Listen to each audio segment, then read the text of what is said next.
On today's show, Noah Clowney continues his breakout after moving into the Nets starting lineup. I'll tell you where I stand on his long-term outlook and whether he and Nic Claxton are Brooklyn's front court of the future right now.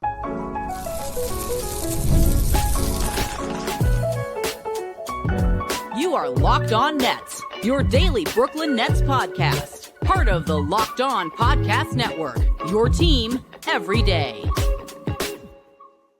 Welcome in to Locked On Nets right here on the Locked On Podcast Network, now the #1 sports podcast network. It's your team, the Brooklyn Nets, every single day. I'm Erik Slater, Brooklyn Nets beat reporter for ClutchPoints.com.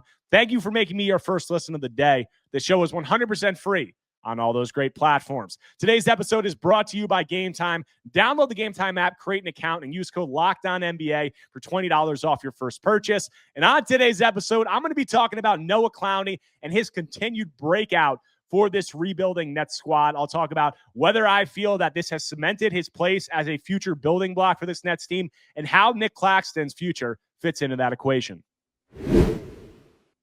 And back on the show now, we got Lucas Kaplan of Nets Daily. And Lucas, it's a Noah Clowney episode. It's been, I think, long overdue. It's been a while since we've done one.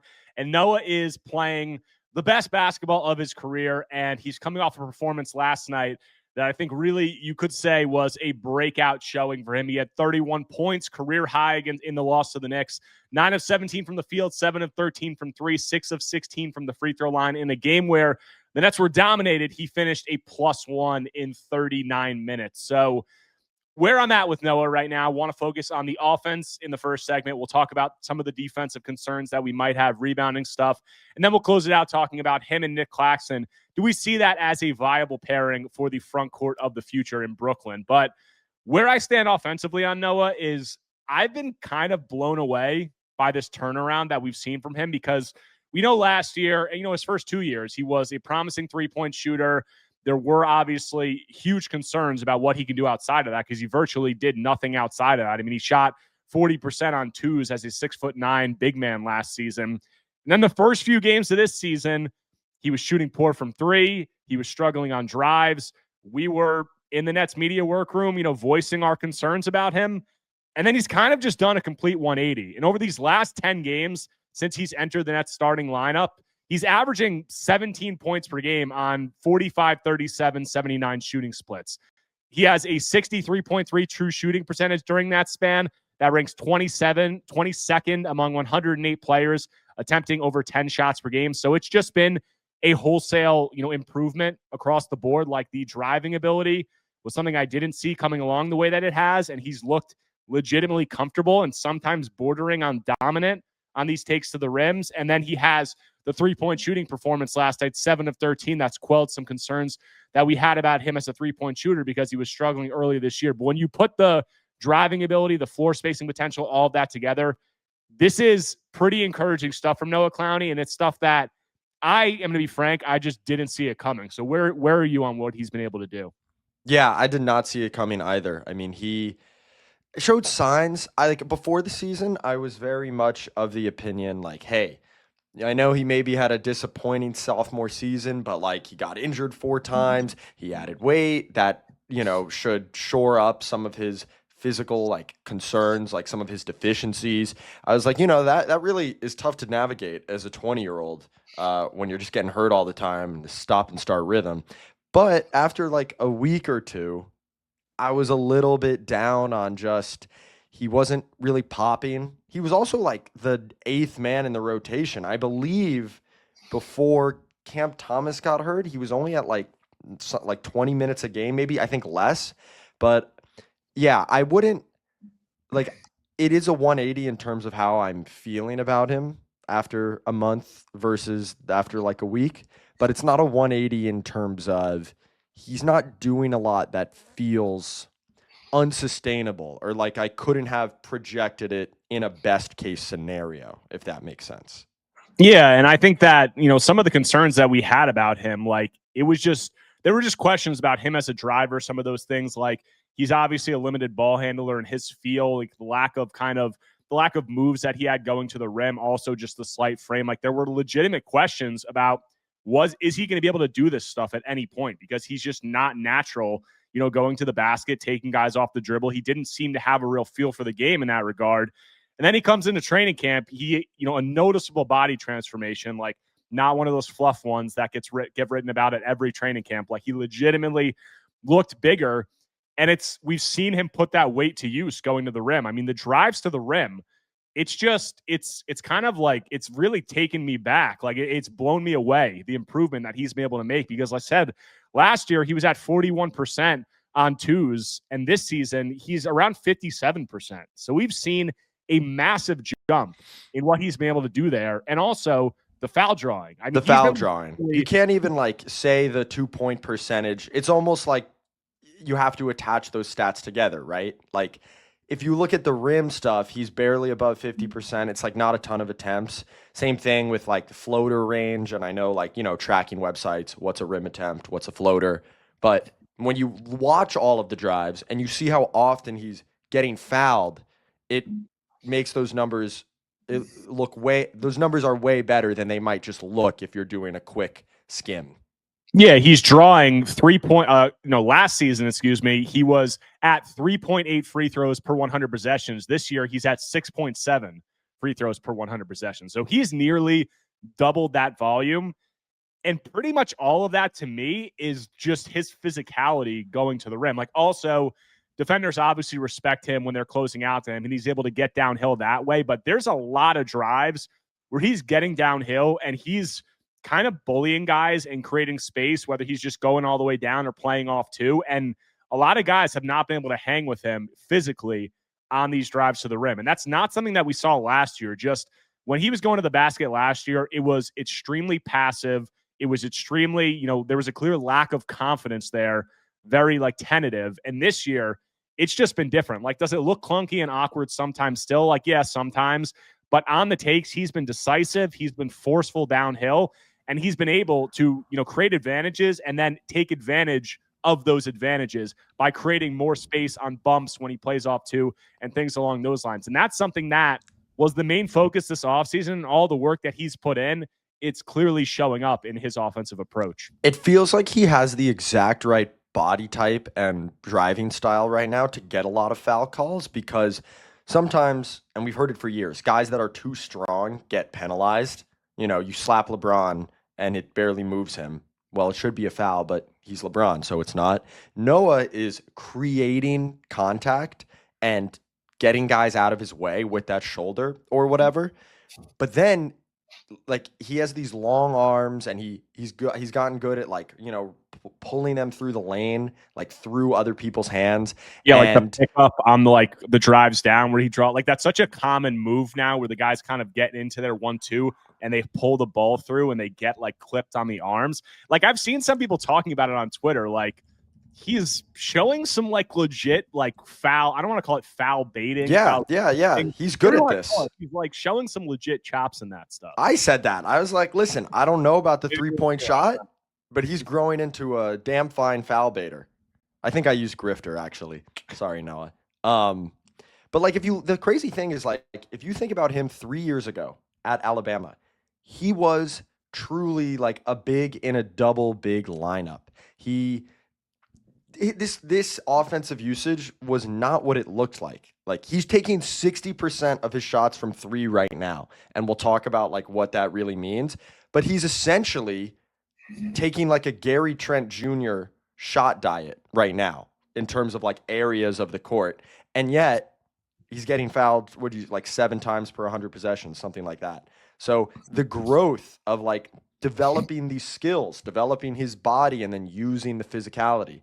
I think if you zoom out and you look at him from age 17 to age 21, what he is now, it's such a, hopefully this continues and we can say it's such a steep incline because he's developed so much at these skills. It's not like he was playing like this in NCAA, which is the part that I can get myself most excited about.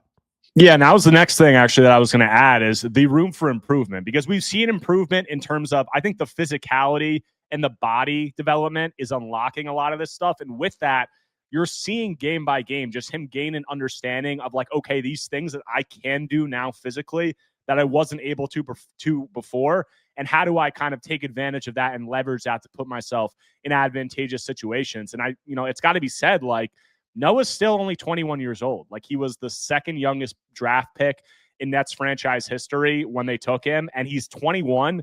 You think from like 21 to 25, 26, he should have a lot room for more physical development. You look at him, he has a frame where he should be able to add more size. And like, if you just take this driving ability, you couple it with the 3-point shooting, and like, sure, his percentage isn't great, but it's gotten better every year.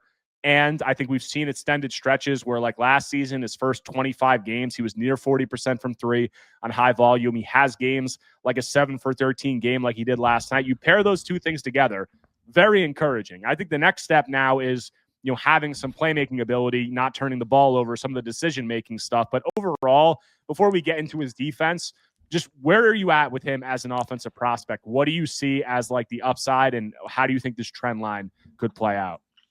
I don't know. It's really interesting. Like, he's not easily comparable to a lot of players. You can also tell he's still, I don't want to go too long, but he's still learning like the ins and outs of being a true perimeter offensive player. Like, sometimes he'll still set his feet wrong on a slight movement three and he airballs. And I don't think that's indicative of of a fact that he can't shoot. I think it's more indicative of like, okay, he's going to have to rep out, like, what does a 1-2 going left look like? What does, a 2-foot stop and shooting a 3 going right look like? Like, I think he really just has to keep repping out and keep getting minutes, like what it's like to be a truly perimeter-based offensive player. And I think, to answer your question, that's the point where we're at. He's going to shoot a lot of threes. He's going to live on the perimeter. He's not going to be like a full-time 5. Maybe you can back up, all right? Like, you can be a backup 5, whatever, for a few minutes a game, but it's mostly going to be catching and shooting, attacking closeouts, less so like screen setting and rolling to the basket. So I think he's really going to have to start like making threes at an above average rate. It looks good. There are stretches when it goes in, but we need to see that consistently. And the hope is that he can be one of these like big 4s that can dribble, pass, shoot. And I would say it's going to take a while, but I've seen more than enough to like keep having faith, right, in him getting there.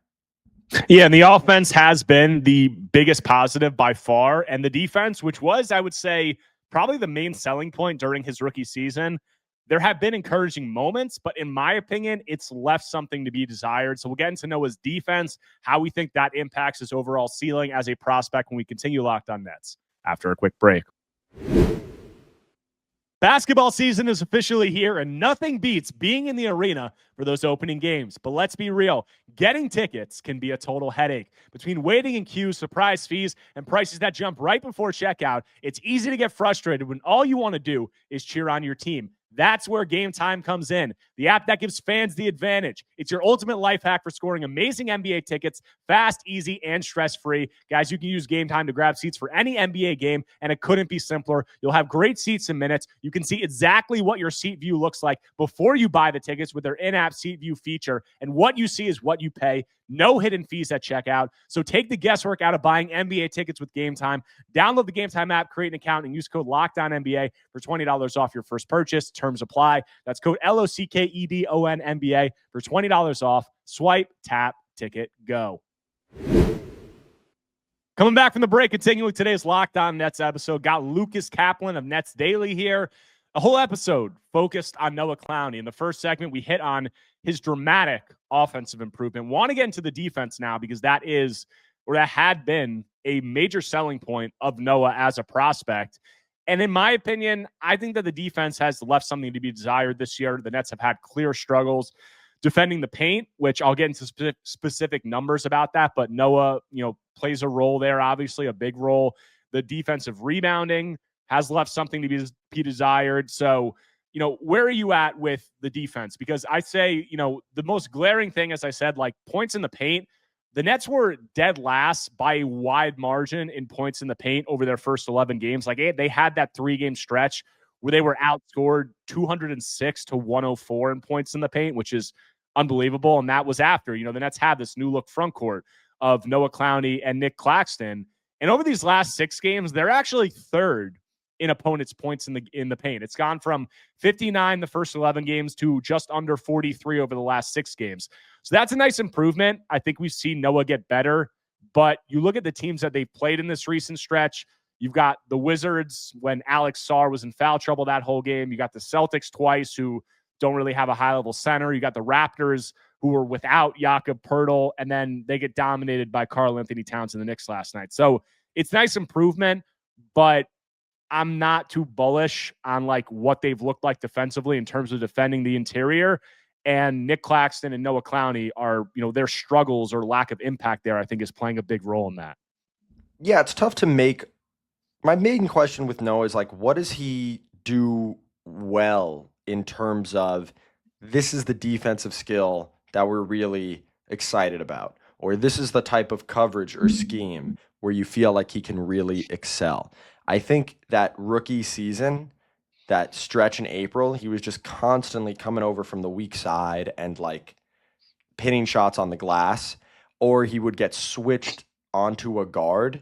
They'd play him at the 5 a little bit and they would just switch pick and rolls and like, yeah, he can like slide his feet. I remember some possessions against the Kings, against the Pistons, but he has 11 blocks in his last 8 games. His timing looks a little bit better, like helping as a low man. There was one play, I forget which game, where he's guarding the right corner and the guy in the left corner back cuts and Noah's there to prevent a shot from going up. And it's like, I don't think he makes that play. Is that early on the rotation for the first 5 games? But I just would like to see a little bit more. I don't know. I mean, it's a cliche, but like consistency in an area. I just like don't know what his sell is right now as a defender. Like, yeah, and if we talk about like say like the 2 areas that we could split it up into, guarding on the perimeter or being a low man, rim protector, things along those lines. Like, he's not bad guarding on the perimeter, but I wouldn't say that he's good either. Like, I see a lot of plays during these games where he looks like either he just gets beat or there's some plays like there's been multiple plays in the last few games where he's like closing out to the corner off a kick out and he's like a little bit in space and then he realizes, I have to close out, and then he just gets blown by baseline or to the middle. Yeah. And it's like, that is happening a little too much. And I'm questioning, like, I think the engagement needs to improve. And then also like the lateral quickness at his size, I'm not sure. There might be trouble, hanging with some of these wings and these more athletic guys, which was a concern when you have like a tweener guy like him. Yeah, it's not so much like he can't like be fine if you just roll the ball out and it's like a one-on-one situation, but it's definitely the engagement in terms of navigating a ghost screen, a slip. If there's like, a complicated action where you switch off the ball and he has to be aware of like 3 things at once. And that, is pretty typical of a young player. He really hasn't even played a ton of minutes for a third-year guy. And then just in his prospect profile coming out of college, I remember being like, okay, once he gets going, like he can move his feet and slide. But so often, especially on these closeouts, he's just like, flat-footed. Or he just takes a bad angle. That's a good flat-footed is a good way to describe it. It's like he couldn't guard himself because a guy that like shoots a lot of threes and is moving around the perimeter would give him a lot of trouble on defense, which I find funny. I just think it's kind of interesting that like we've talked about this weight that he's added and the force that he's playing with offensively and how he's kind of just bullying guys on drives to the rim, on a pretty consistent basis now. You're just not really seeing like that force or physicality show up on the defensive end, in my opinion. And if you look at look at the rebounding numbers, I mean, Noah had 4 rebounds in 39 minutes last night. He's averaging 3.6 rebounds per 36 minutes as a starter this season. He's rebounding 11.4% of his opponent's missed field goals. That's 39th out of 40 big men to play over 350 minutes this season. And over the last 10 games since he's entered the starting lineup, he has 1 offensive rebound in 10 games. So I'm just like that, like the rim protection, low man rotations, like that passivity, we've seen it do a 180 offensively, but I haven't seen that physicality and force show up on the defensive end, which is, that's a little concerning for me. Right. I mean, I know like cleaning the glass will qualify him as a big, and really he's probably what they would call a forward because he's so rarely the lone big out there, except for that one game Day'Ron Sharp missed. But, or maybe he missed 2. But you still need your second biggest guy to be a force on the inside, especially if you're going to trap ball screens and trap near half court, and then those other 3 guys like are responsible for the paint. And I think theoretically Noah is a good fit for how they want to play, in just that, oh, he's big enough and long enough to like be a force at the rim, but also he can close space to the perimeter and slide his feet. But again, in either area, each area is leaving a little bit to be desired. Do you think it's more so like, if you could hone in on one right now, would you say you want to see better like positioning and like technical, like not reaching, like going vertical, like getting in a stance, or more just like engagement and I guess defensive processing? I mean, I would say I think those two things are kind of go hand in hand. They do. So yeah, like I think I just want to see more overall engagement, but like I think what you said is, we'll leave it at here on the defense. Like what you said is, he's a good fit in that he can like be on the perimeter and disrupt things. He can also be a low man, and be a rim protector. And I think like his size gives him the ability to be that low man, but I also think it kind of limits what he does on the perimeter. And I just think he's kind of caught in between both. Like, I don't think that he's excelling as a perimeter defender. I don't think he's excelling as a rim protector. I'm not sure whether he's going to get there in either regard. And I think that he could be passable on both. Yeah. Which to be clear, he hasn't been like horrific. Like he hasn't been like that bad, and he's made some nice plays at the rim, like in recent games. It's ticking up. I just think we're more taken aback that like all of a sudden he's an offense facing prospect, which is not what I would have thought, even at the end of last year, honestly. Yeah, it's just kind of jarring. And I find it strange that like I said, the force and the physicality that he's playing with offensively just isn't showing up on the defensive end. And I do think that there are some physical limitations in terms of like his foot speed and his vertical explosiveness, but I think those things are good enough. And I think that if his engagement and his understanding of defensive positioning and rotations improves, I think that he'll be able to get to a point where he's good enough defensively. And if you can continue this trend line offensively, you have the two-way makings, or the makings of a pretty impactful two-way player. And I think that, there's a lot to be encouraged with there, but I also think that there are some questions about, given the things that we just laid out, the concerns with Noah, how does he fit alongside a guy like Nic Claxton as the potential front court of the future for Brooklyn? How do we feel about Noah's overall, trend line moving forward? So we'll get into all that, answer those questions when we continue Locked On Nets after a quick break. Guys, when I'm hydrated, everything just works better. My focus, energy, mood, even my skin. That's why I've been using Drip Drop. It's doctor-developed hydration that keeps me running at full power no matter what my day looks like. Drip Drop isn't your average sports drink. It delivers 3 times the electrolytes and half the sugar of leading brands using a science-backed formula trusted by medical professionals, firefighters, and over 90% of top college and pro teams. Guys, I like using Drip Drop as part of my daily routine. I'll mix a packet in the morning before the gym or during that midday slump. It actually tastes amazing. My go-to flavor is the lemon lime, and it's become my secret weapon for staying sharp and energized through long days. Right now, Drip Drop is offering podcast listeners 20% off your first order. Go to dripdrop.com and use promo code LOCKEDONNBA. That's dripdrop.com, promo code LOCKEDONNBA for 20% off. Stock up now before the heat hits hard, and keep your body and mind performing at their best with Drip Drop. Coming back from the break, closing out today's Locked On Nets episode. Got Lucas Kaplan of Nets Daily here, and we're going to close it out talking about Noah Clowney and how we feel about his overall trend line as a prospect, and how we feel about this front court pairing of him and Nic Claxton the Nets have gone to over these last 10 games. And, I think Noah, it's pretty clear that, there were questions about whether he was going to be a part of the Nets' future going into this season. Like, they picked up his team option, but still, like, it was not by any stretch of the imagination solidified. They had just moved on from Dariq Whitehead, who was picked one pick after him in that 2023 draft. This is only a 10-game sample size, but it looks, there's a pretty good chance, it seems like, that he's going to be a part of their future plans if he can continue to play near this level. I think that brings in an interesting question about Nic Claxton, a player who is having his best offensive start of his career, but still has pretty glaring concerns as a defender and rebounder that we saw yesterday in that Knicks game. I think it brings in an interesting question of, like, are these two guys with the limitations that they have viable as a front court alongside one another? And for me, I think it's going to be pretty tough just with, like, the defensive rebounding, with some of the concerns that you have protecting the paint with these two. Like, sure, Noah can improve in those areas. He's only 21 years old, but there are just some games where they just get physically dominated. And I don't see that. I don't see them, it necessarily changing that much to where I'm confident that, like, okay, these two can be the Nets front court of the future.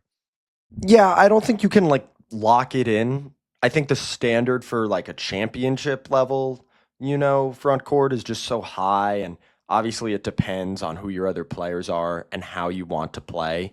Generally, I think it's probably a combination that can work for, like, an amount of time. I think Nick's drastic offensive role change complicates things a little, because if he's kind of wheeling and dealing at the top of the key and hitting all these slips, like, that doesn't really jive a ton with Noah Clowney's game right now. But yeah, I wouldn't say, like, it's a combination that seems so synergistic that you have to lock it in. However, I do think, they both keep playing well and improving. Like, the Nets are nowhere near the point of decision. Like, they could probably be fine with this front court next year for, like, what their goals are, which is probably, like, get to 500, if I had to guess. Yeah, I mean, I agree with that, but I also think that, and this might turn into more of a Nic Claxton conversation. Like, sure, they could be fine with that, but if Nick keeps playing at this offensive level and, there's not necessarily a guarantee that it's going to continue, with the limitations that this pairing has, perceivably, in terms of, like, a physicality standpoint, defense, if you have an opportunity to sell high on Nic Claxton at this year's deadlines, would the limitations that, this pairing has, would it lead you to be like, okay, like, we should sell high on Nick, we should, liquidate this when we can, and then we'll figure out the center position moving forward? I don't think so. I don't think this is the reason you do that. I think you come to, like, a conclusion about Nick and his contract and the future and the center position, irrespective of the fit with Noah. I just don't think it's so bad, or the Nets are going to have such high aspirations next year to where that should be, like, directing their decision making. I think maybe, like, their overall basketball philosophy about having two guys on the court that maybe don't have the most diverse offensive skill sets and are maybe, again, small on the glass. Like, I guess I'm kind of agreeing with you then, but no, I I you know what? Yeah, I don't know. I understand you know what I mean? you're saying. It's like the Knicks situation. They don't have to make it much. They don't have to make it right now. And I'll say, like, is his market going to be drastically different at the deadline as opposed to the summer or the following deadline? Probably not, because I mean, I'm just like, I don't know how confident I am that Nick is going to have a really expansive market just because of the limitations that we're seeing in terms of the rebounding and some of the defensive stuff. Because, like, I talked about it on my pod last night. It's like, if you're talking about a contender going to trade for him, like, you look around the NBA and you have teams like the playoff picture in the West. You have big men like Jokic, and then, Şengün and Steven Adams. And then you look in the East, you got guys like Karl Anthony Towns and Jalen Duren. And I'm just not sure I see a contender being like, we're going to give up a substantial, like, asset for this guy who has these glaring concerns against those players that we probably have to go through in the playoffs. Yeah, and especially because the thing why I think it's a really interesting evaluation for front offices that are maybe thinking about trading for him is that most teams will probably not have him play the same way as he's playing right now. Like, I think the archetype of what he was 3 years ago, and again, I know he's like a similar player, but 3 years ago, right, he is getting up there in terms of lob finishing, like one of the best in the league, like way above the square, making everything, super great touch. And now it's like the ball's in his hands at the top of the key.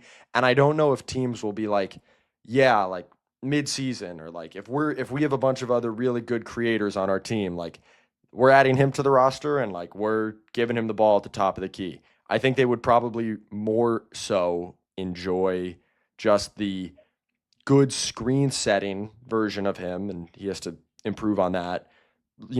Pick and roll, like vertical threat that can give you some defensive versatility, and you can pull out the switching card late in games. Teams might still see it's there. Like, man, he had some really good possessions on Jaylen Brown last week where it's like, okay, it's still in there. Like, when he has to turn it up.